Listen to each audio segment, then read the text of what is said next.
Hey, hey, I'm your humble host, Fizz Ed Music, and this right here is Urban Politics. Want to thank you for liking and subscribing.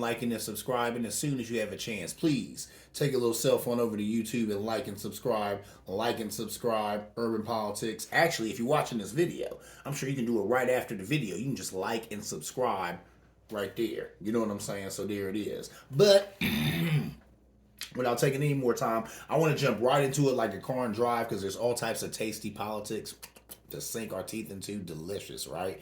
Let's talk about KBJ. That's right, Ketanji Brown Jackson, new lady Supreme Court Justice. 24 hours of questioning over 2 days this woman endured.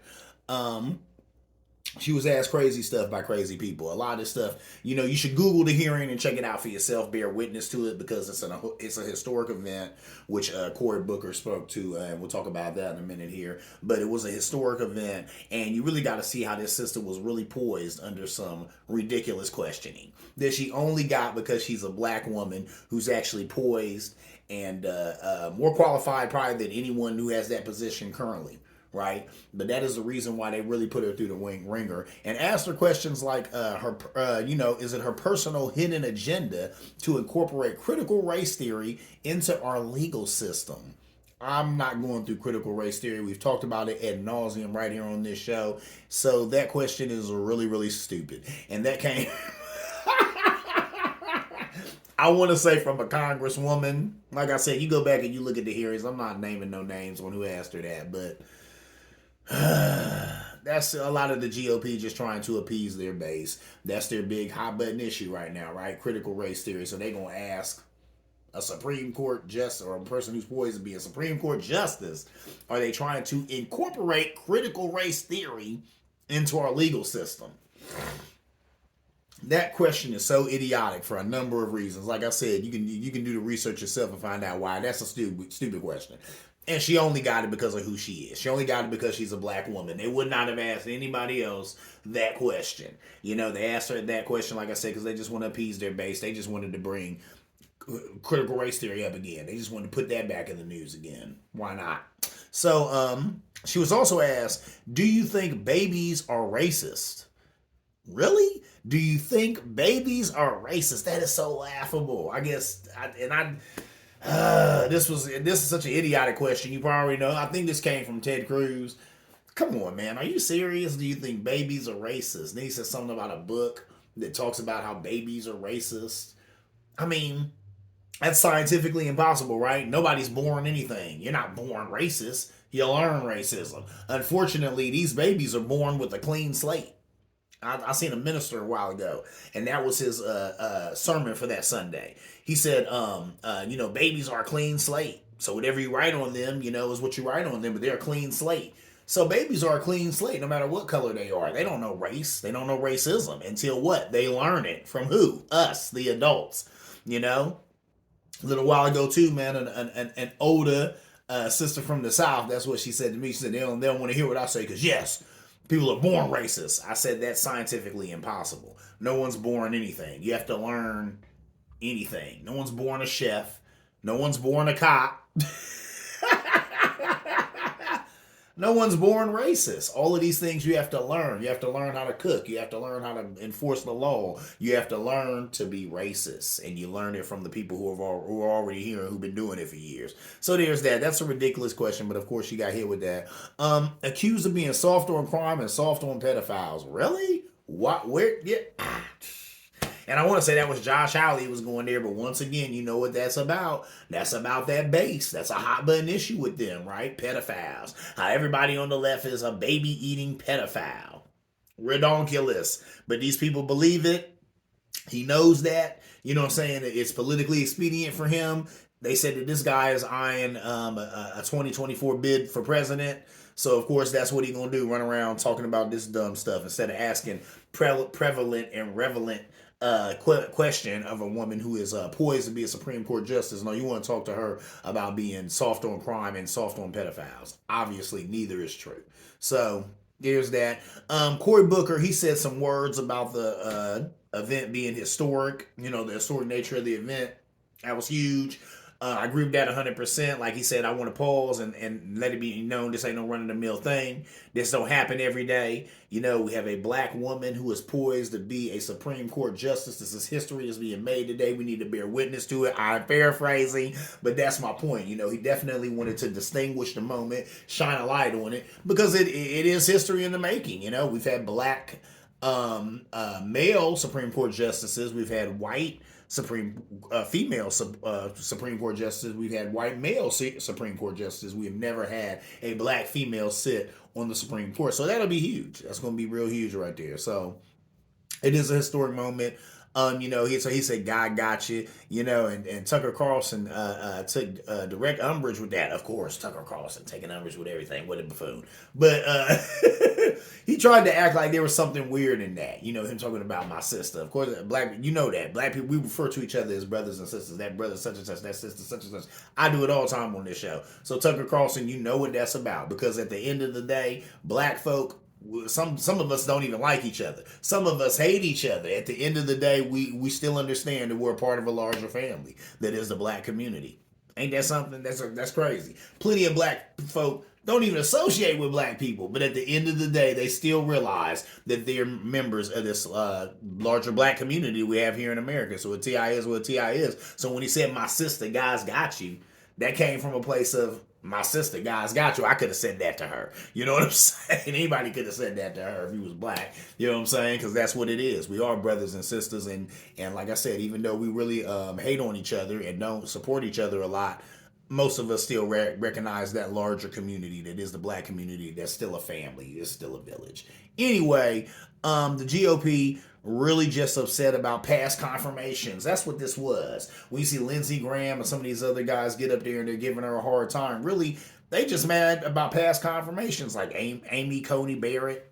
That lady was a weirdo. You know what I'm saying? She grew up in The Handmaid's Tale. You can Google all of this stuff. I'm not going through that. We already went through that. Went through it on this show. We all lived it here in America. That lady was a weirdo. So she got treated as such.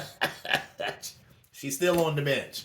Who cares? You know what I'm saying? She's still there. Brett Kavanaugh. Brett Kavanaugh was accused of rape. Okay? And you can say what you want to about the lady. It's 30 years later. Okay, yeah. Once again, Google that if you don't know the story. But my point being is, these were things to look at. So don't act like these people got scrutinized and it wasn't founded. It wasn't unfounded. Like I said, Amy Coney Barrett, she had a weird upbringing. She has weird views about religion and such. Brett Kavanaugh, that guy loves beer. Listen, I like beer. I do a segment on the show called the IPA of the Week. You know I like beer. I love beer, but this dude, he really loved beer. He just kept saying that. During his testimonies, you know what I'm saying, to be a Supreme Court justice, all you could talk about is how you loved beer when you were in high school or whatever. You love beer, love beer, love beer. It is what it is, but that's my point. You know what I'm saying? For them, and then what kind of sense does that make? Oh, we're giving this sister, hell because of the hell that some of our nominees got. Okay, but they're still on the bench. They're still on the bench. So obviously this is a part of the process. And with her, it's a part of the process too. She'll be going through. Joe Manchin, he said he supports her. There it is. We do have a majority in the House. It's a slim majority. They do have a majority in the House. It's a slim majority, but if Mr. Manchin is on board, then it's a done deal. Of course, she'll go through. So it is what it is. You know what I'm saying? But it's just the point that, of course, they had to try and score some political points, a little political grandstanding. Like I said, some of them guys are actually going to make a bid for president, like Josh Hawley. You know what I'm saying? So they had to get their TV time. Had to get their 15 minutes of fame in a nice suit, nice clothes, and address you, the American people, with some BS that isn't true about the first black lady poised to be a Supreme Court justice. Anyway, moving on. Let's talk about some sad American history. I was thinking of, just traveling in America while black, right? Because there's a young lady that I follow on TikTok, and she was talking about how she was in Italy, and she had said that they were racist over there. Said that the Italian people don't want to sit next to you if you're black. Said that you're walking in the street and they be yelling "Negro, Negro" and all this other stuff. And I said, wow. So she said she did not feel comfortable in Italy, and she would not be going back. Oh, can you believe that? So of course we still got to go through that even in 2022. And then I was reading about the Jim Crow traveling kit. There was a man by the name of Reverend Joseph Bowler. He invented a traveling kit for black folk during the Jim Crow era, which is roughly from about 1865 to 1968. That is a long time, right? I mean, my goodness, that's almost 100 years of Jim Crow. Now, I might be expanding that a little bit. Some people probably say Jim Crow wasn't that long, but I'm thinking 1865 is when supposedly the slaves were freed or whatever. There were a lot of us who didn't even know we were free at this point. Juneteenth, anyway, do history on that. But I'm going to go ahead and say from 1865 to about 1968. That's your Jim Crow era. Jim Crow, that was a black minstrel character, right? But these were also the name of some laws that were state and local laws that legalized racial segregation, made it legal to segregate black folk, and what I'm saying, stop us from being able to do just regular stuff. You know what I'm saying? So it is what it is, but like I said, it was legal to abuse and hurt black folk at this time. You know what I'm saying? That's Jim Crow. So with this Jim Crow traveling kit, you had coveralls, so that was just a change of clothes at this time, because coveralls was like, I guess, the equivalent, probably modern day jeans that most of us wear when we're not wearing our nice clothes or whatever, right? So you had some coveralls in there. You had a small stove that was good for cooking meals. You had the Green Book. Well, hold up. Yes, you had a small stove, good for cooking meals. You had some pre-cooked meals. That all this was important. Why? Because most places did not serve black folk. So you on the road, you get hungry. What you gonna do if you ain't got a pre-cooked meal or a little stove or something to cook your meal? Well, you just SOL, ain't you?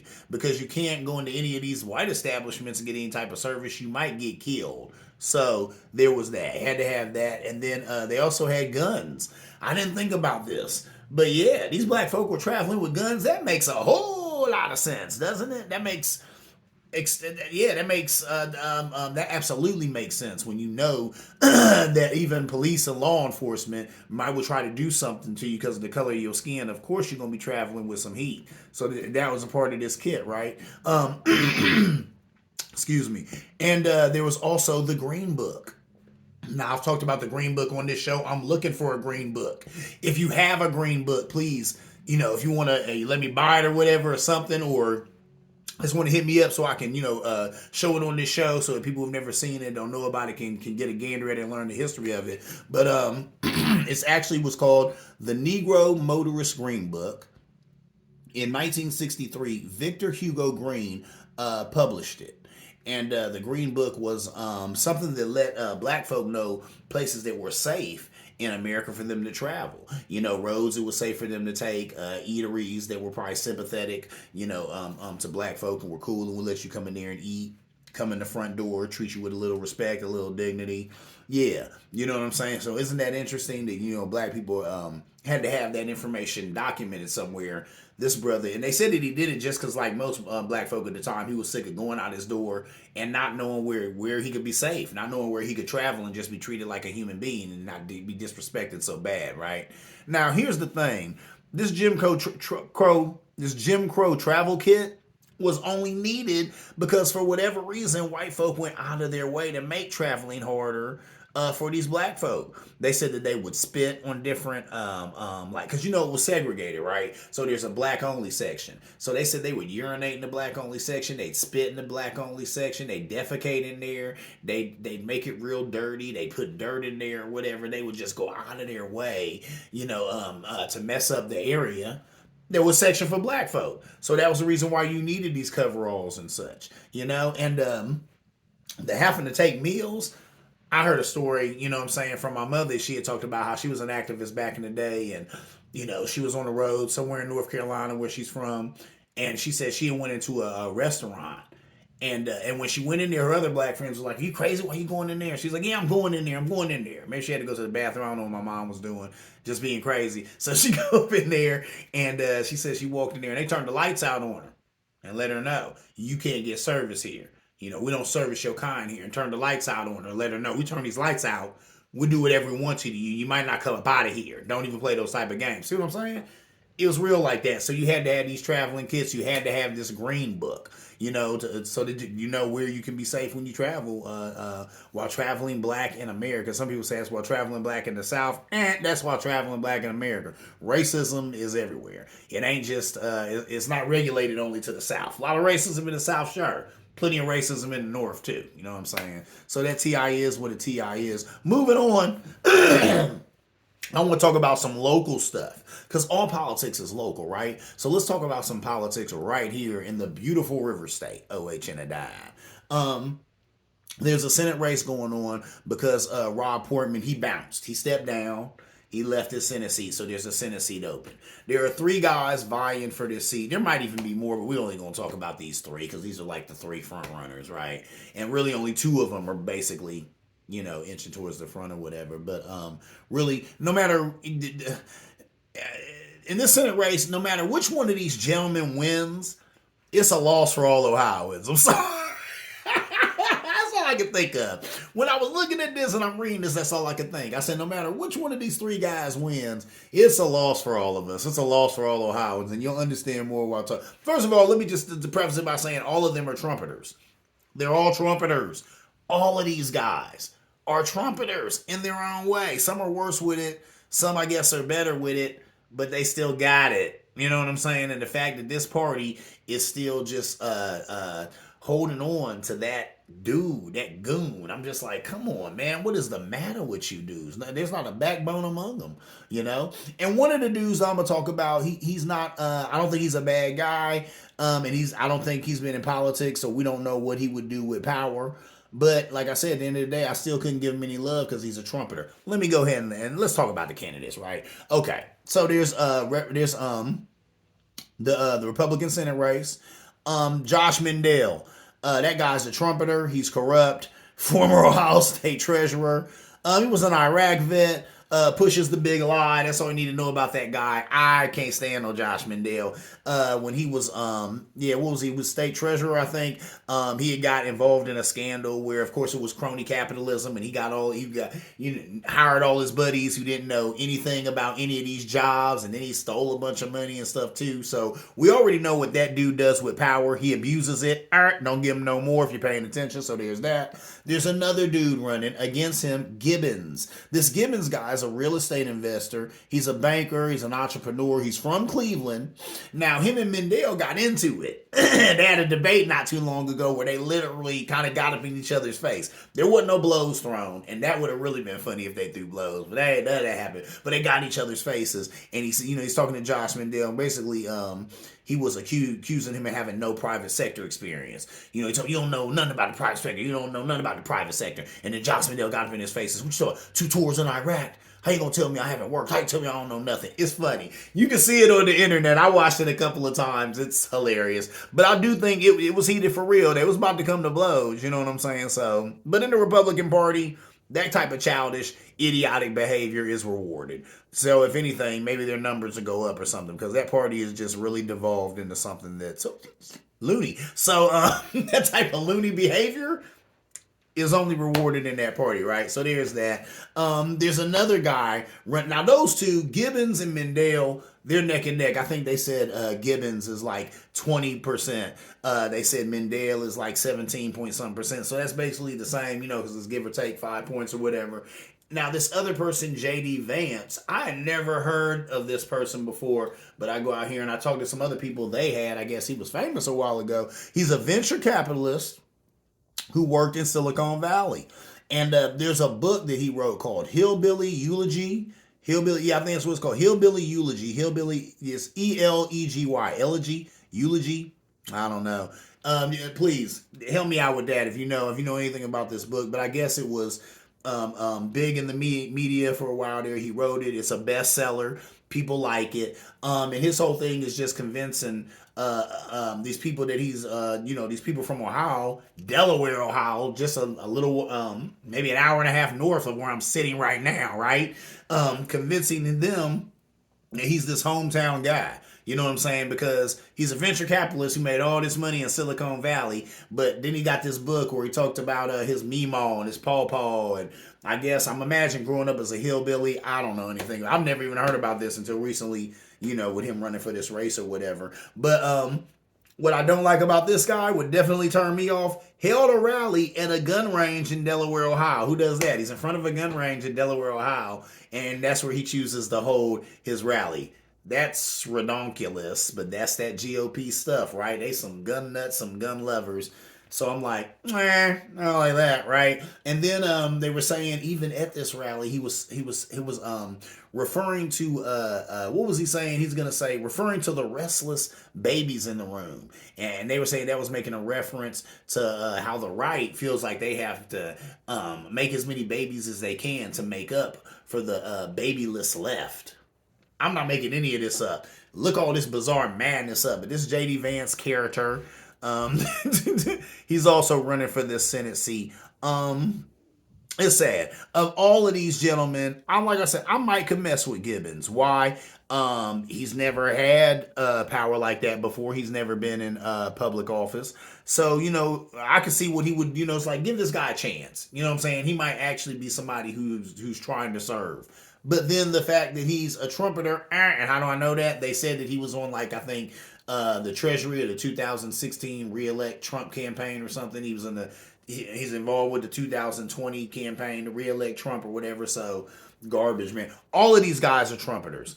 All of these guys sing Trump's praises all the time because they see it as their golden ticket into the Republican Party. I guess they were saying you can't run as a Republican and not, you know what I'm saying, be on, and not be a Trumplican. And that's sad. I would like to see one of them form a backbone. See, that's what they don't understand.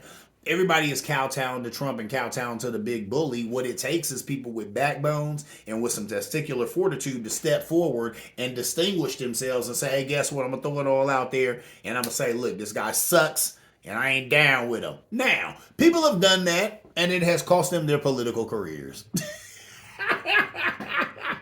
And I'm sure that's what any of the Republicans will say to me. Hey, bro, people have tried to do that, and guess what? They ain't around no more. I get that. And guess what? That's what, having testicular fortitude, that's what that is. Having a backbone, that's what it is. Okay? Sometimes you put it all out there and you lose it. But you did the right thing. And sometimes doing the right thing is its own reward.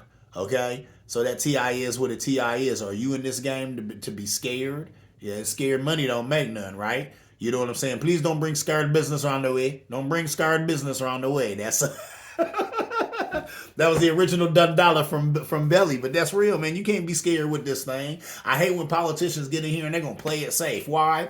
It's a great job. It is a great job. It's a nice job. It's a cushy job. You get to wear nice clothes, be on the TV, get in front of people, make a bunch of promises that you don't keep, go to fundraisers, nice parties. You know what I'm saying? $10,000, $20,000, $30,000 plate dinners. I get it. But guess what? Are you there to help people or what, man? Are you there to make the lives of your constituents a little easier or what? And if you're not, be honest about that. If you're on the take, like some of these people, Matt Gaetz, Lauren Boebert, if you're on the take like some of these people, just go ahead and say it. Go on and say it, right? Anyway, moving on. Let's talk about why I'm never eating out ever again. That's a joke. But, I don't know. Listen, on the show, I've talked about a thing called PFAS or forever chemicals. They're found in the packaging used by various fast food restaurants, shown to be linked to some types of cancer, immune issues, liver damage, etc. The stuff. They're called forever chemicals because they do not naturally break down in the environment. So these things don't go anywhere. These forever chemicals are just that. They are chemicals that will forever be with us. They are man-made chemicals that were designed in a lab that now most of us have in us. Hold up, let me get to that. Most, if not all of us, have PFAS in our bloodstream right now. You've eaten at a fast food restaurant. You've drank a bottle of water, that was in a plastic bottle. You got some of this PFAS inside you right now. I got some of it inside me right now. Nothing you can do about it. It's in there. We got it. You know, just from the food we eat and the water we drink and the beverages and stuff and what they're packaged in and have been packaged in for years, right? As of the fall of 2021, 8 restaurants, which are Chick-fil-A, Arby's, Burger King, McDonald's, Nathan's Famous. I love Nathan's Famous. Nathan's Famous, Taco Bell, Sweet Green, and Kava had at least one type of PFAS in their packaging. It only takes one, ladies and gentlemen. These are cancer-causing agents that are in this packaging that they know they've been selling to us, right? They know it's in there. They've been selling it to us. So all these places got in their packaging. All right, Kava, Chipotle, this place Freshie, Panera Bread. I love Panera Bread. Sweet Green, and Wendy's. Wendy's. They said they're going to remove their PFAS packaging by the end of 2021. So let's hopefully they got rid of it. We're past that. Chick-fil-A says by the end of 2022. And then McDonald's and Taco Bell, of course, they're the holdout. They said they're going to get rid of their PFAS packaging by 2025. Really? So you know for a fact it's giving people cancer and killing people, but you like, well, hold up, we got a lot of that packaging left over, so we got to go ahead and get rid of it. We'll sell it all.